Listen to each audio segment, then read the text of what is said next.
کہ یہ کیا ہوا؟ جب بچیوں کو کھلی چھٹی دے دیتے ہیں تو پھر کیا رہ جائے گا باقی؟ ہاسٹلوں میں بہت کچھ ہو رہا ہے، یونیورسٹی کے ہاسٹلوں میں، کالجز کے ہاسٹلوں میں بہت کچھ ہے جو میں بیان نہیں کر سکتا۔ تو یہ کیا ہم اسلامی معاشرے میں رہ رہے ہیں؟ دوسری بات، جو آج کل ٹی وی میڈیا دکھا رہا ہے، جو ہمارے بچوں پر برا اثر کر رہا ہے، ان کی تربیت پر برا اثر کر رہا ہے، جو کہ نہیں ہونا چاہیے ایسا، کیونکہ ہم مسلمان کہلاتے ہیں، ہمارا معاشرہ اسلامی معاشرہ ہے، ہمارا کلچر اسلامی کلچر ہونا چاہیے، ہمارے اندر ایسی چیزیں نہیں ہونی چاہیے جو غیر اسلامی ہوں۔ میں نے دیکھا ہے کچھ ڈرامے، میں نے بھی غور کر کے دیکھے کہ اس میں سوائے محبت کے اور کوئی سٹوری نہیں ہوتی۔ بچیوں کو محبت کرنی سکھائی جاتی ہے، لڑکوں کو محبت لڑکیوں سے کرنی سکھائی جا رہی ہے۔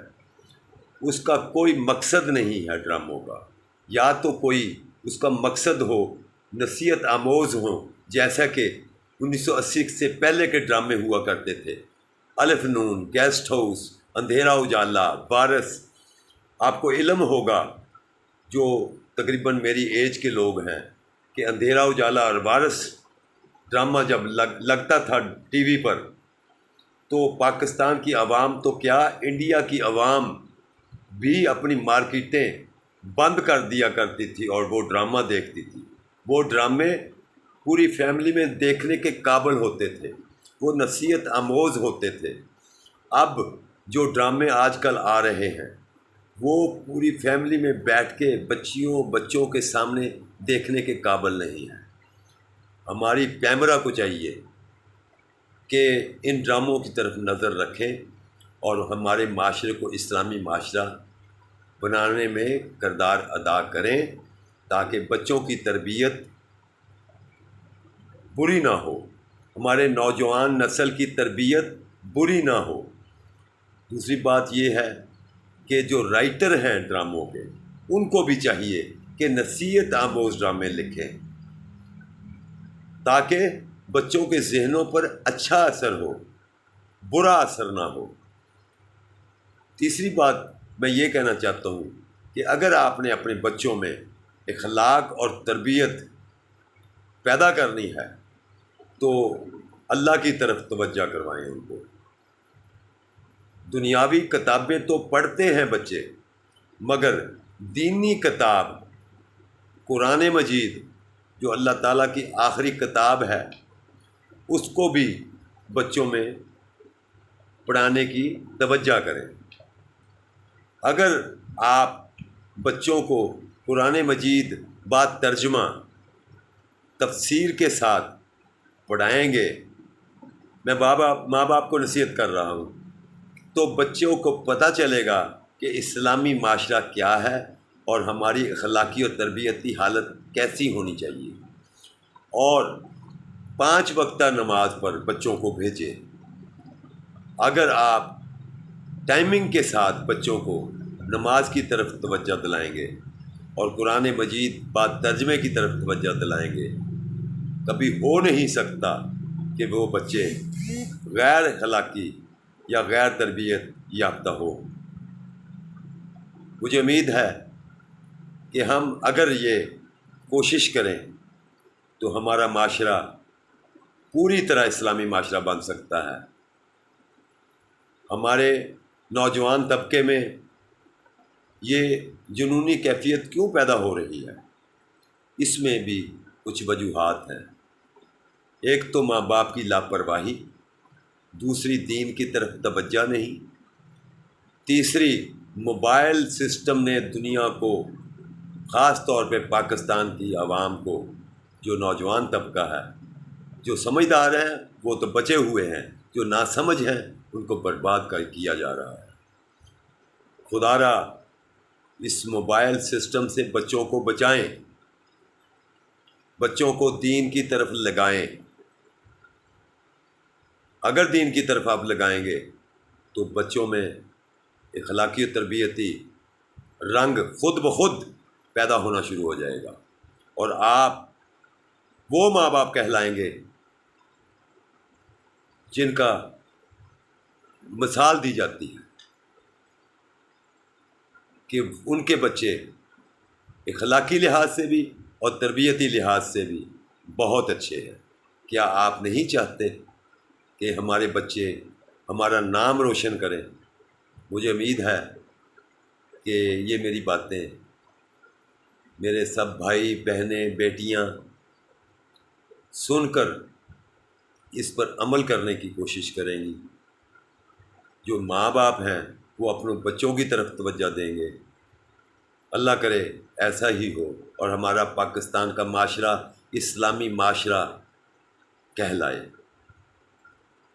امید ہے کہ آپ میری اس ویڈیو کو سن کر میرے ملٹیپل ویڈیو پر سبسکرائب کریں گے، لائک کریں گے، کمنٹس کریں گے۔ خدا حافظ۔ پاکستان زندہ باد۔